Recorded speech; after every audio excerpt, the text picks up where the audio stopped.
Project 1065, Chapter 48. Fritz's Secret. Was it really going to be that easy? Was Fritz going to take me right to the rest of the plans for Project 1065? He'd brought one of the pages to school to show me before he ever really knew me. Maybe now he was going to show me the rest. I kept my eyes on the top of the stairs as I followed him, making sure not to look down. Watching us from the railing above was Fritz's little sister, Lena. Watching me, I should say. Her big, wide eyes followed me all the way up the stairs. When I made the turn to follow Fritz back down the hall, I looked over my shoulder.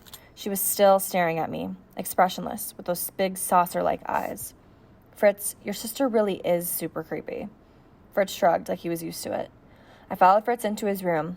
It was fairly Spartan, with a small gray bed, a wooden desk and chair, and an old brown bureau against the wall. Drawings of airplanes were pinned to the wall. Unfortunately, they weren't the jet fighter plans, just pictures of propeller planes shooting dotted lines at tanks on the ground.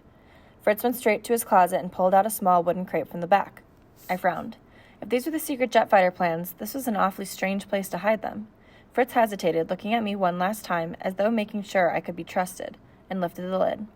Inside were stacks of sheet music, like you'd use to play on the piano. I frowned. Then Fritz pulled away the music sheets and revealed what was hidden underneath. Mystery novels. British and American mystery novels. My disappointment at not finding the plans right away was quickly replaced by my amazement at seeing the treasure trove of books. Detective books, I said. So that's where you're getting all those English words. And that's why you couldn't burn those books at the bonfire. Fritz relaxed visibly. You like them too? I thought you might, being English. Irish, I said. But yeah, I just read The Maltese Falcon. My friend said... I caught myself horrified I'd almost said Simon's name. Almost told Fritz that the British Jewish spy hiding in my house had introduced me to detective novels. But Fritz had just trusted me with his deep, dark secret, a secret that could get him and his family shipped off to a concentration camp. Did that mean I could trust him too? A friend back in Ireland got me hooked, I said instead.